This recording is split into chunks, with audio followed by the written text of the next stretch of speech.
last year, with the invention of asynchronous podcasting, Roman, Mars, and I put an end to the medium. I'm glad you are all so accepting of the word now, because we killed it last year. And now, we're here to rebuild. We're here to rebuild. It didn't die in the same way that we thought it would. Yeah. And asynchronous podcasting did not catch on. I think in 2018, the way that we all sort of assumed it would. Yeah. Because who has the time to sit next to somebody to record your audio? Sometimes, to get a really good flame going, you need a second spark. Second spark burns the hottest. They've always said the second, I watched a lot of Survivor, folks, the second spark burns the hottest. So, are you ready to begin? I'm ready. Should we start?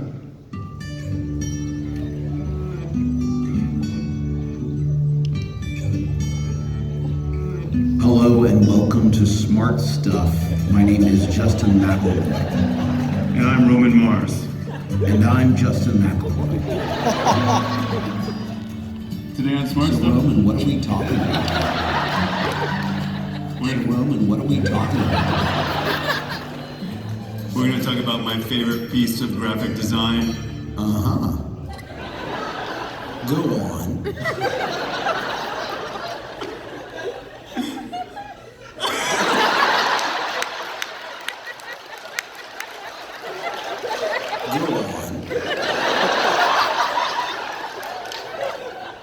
If you look on the outer hull of commercial ships, down by the waterline, you might find a circle bisected by a long horizontal line. Ah. This is called the load line, or as I prefer, the plimsoll line. And not to oversell it, but this thing has saved thousands of lives. It's one of my favorite pieces. I had no idea. Go on. It's one of my favorite pieces of graphic design because it solved a problem, a huge problem, with a really simple graphic. But wait, wouldn't that... Go on. The massive problem that needed solving in the 19th century was there was a huge number of British ships sinking in rough seas. Sure. The problem was so big that they called these ships coffin ships. Now, accidentally overloading ships have certainly happened since there has been ships to overload, but it was the invention of insurance that created the coffin ship. Absolutely, yes. Go on. So it was the early days of insurance, and we didn't know how insurance would affect shipping. And it meant that people actually engaged in what's called a moral hazard. They took more risky behavior because they weren't responsible for the ships going down. But wait, wouldn't that...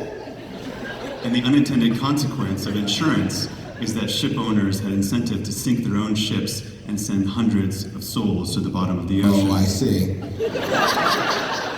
The most famous example was the SS London. It left Gravesend, it was headed for Melbourne, and it actually sunk in rough seas. And 220 people died in that ship. Sure.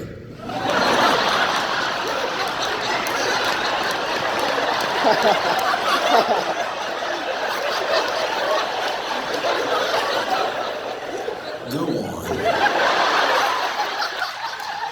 This is where our hero, Samuel Plimsoll, and the Plimsoll line comes in. Go on. So Plimsoll got elected to Parliament, and he wanted to pass shipping safety laws. And one of the conditions of the shipping safety laws was to paint a circle with a bisected line to show the maximum loading point of the ship. And if you see, the water above the ship, the water line above the line, you could be at risk of sinking in rough seas. I had no idea. That's right. Tell me more. It was hard to get this passed through Parliament because a bunch of people in Parliament were immoral business owners who owned ships. Yes, of course. Absolutely, yes. But in 18...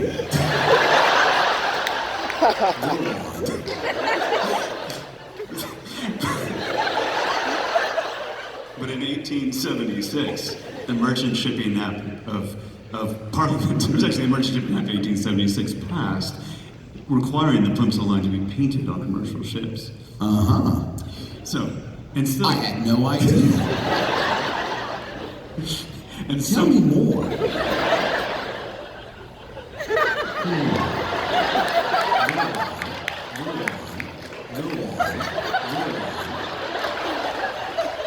So, Roman, I can't wait to get started. Enlighten me.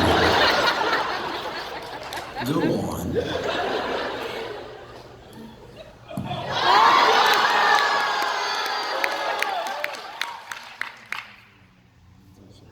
Go on.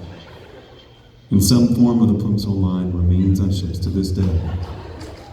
Huh. There have been numerous poems written and songs sung about Samuel Plimsoll, but over time, his name has faded, and his mark on the world lives on. I had no idea. Yep, you heard that right.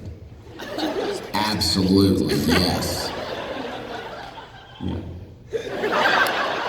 Yes, of course. I know, it's hard to believe. Classic Roman.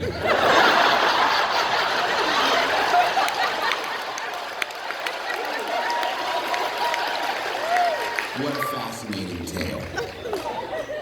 Classic Justin.